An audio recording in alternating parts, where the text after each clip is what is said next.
बिस्मिल्लाहिर्रहमानिर्रहीम। अस्सलाम वालेकुम व्यूवर्स, कैसे हैं आप? उम्मीद है आप सब खैरियत से होंगे। आज मैं बनाने लगी हूँ खोया। घर का खोया बहुत ही मज़ेदार होता है, बाज़ार के खोए से ज़्यादा बेहतर होता है। तो सबसे पहले मैंने फुल फैट दूध लिया है, मेरे पास है 1.5 किलो दूध है। तो ये भैंस का दूध है, आप चाहें तो गाय का भी इस्तेमाल कर सकते हैं और चाहें तो आप डब्बे वाला, लेकिन गाय के दूध से ज़्यादा बेहतर खोया बनता है। इसमें ये होता है क्रीम ज़्यादा होती है। तो इसको मैंने चूल्हे में रख दिया है बॉयल होने के लिए। तो बस आहिस्ता आहिस्ता से ये बॉयल होना शुरू हो जाएगा।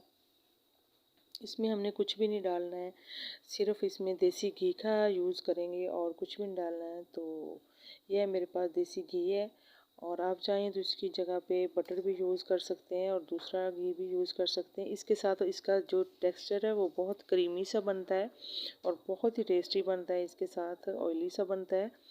तो इसको बस इस तरह से मैंने हिला देना है और हमने मीडियम रखनी है, तेज़ फ्लेम बिल्कुल भी नहीं करनी है वरना दूध हमारा गिर जाएगा। और मीडियम फ्लेम पे हमने इसको पकाना है। तो इस तरह से इस पे थोड़ा सा टाइम लगता है लेकिन ये बहुत ही मज़ेदार लगता है। तो मीडियम फ्लेम पे मैंने इसको रख दिया है, तकरीबन 5 से 6 मिनट हो गए हैं। तो बस इस तरह से थोड़े लम्हे व लम्हे बाद हम इसमें थोड़ा सा चम्मच हिलाते जाएंगे।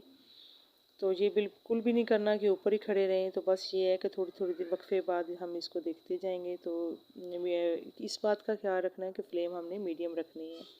तो 10 मिनट हो गए हैं। तो ये देखें दूध हमारा काफ़ी हद तक थिक हो गया है और जो साइड्स की मलाई है इसके अंदर अंदर थोड़ी थोड़ी मलाई लग रही है, वो मैं इस तरह से साथ साथ उतार कर इसके अंदर ही डाल रही हूँ।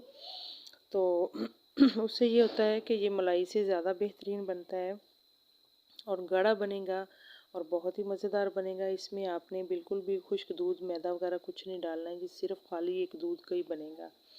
तो बस इसको हमने अब पकाना है मीडियम फ्लेम पे। तो ये तकरीबन मैंने 20 मिनट बाद चेक किया है तो दूध हमारा बिल्कुल जो है गाढ़ा होता जा रहा है। तो ये देखें हाफ़ दूध हो गया है, 1.5 किलो दूध था उसमें हाफ़ हो गया है। तो जो साइड की मलाई है मैं बीच में देखती रही हूँ, तो जो साइड की मलाई है वो मैं साथ साथ उतार कर इसके अंदर डाल रही हूँ। तो बस इसके अंदर बस इस तरह से आहिस्ता आहिस्ता से चम्मच हिला रही हूँ।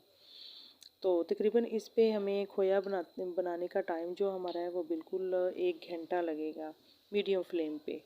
तो अगर आप तेज़ फ्लेम करेंगे तो उस पर ये होता है कि आपको ऊपर खड़ा होना पड़ेगा। तो अब मैं इसके अंदर डाल रही हूँ छोटी इलायची, खुशबू के लिए, जायके के लिए।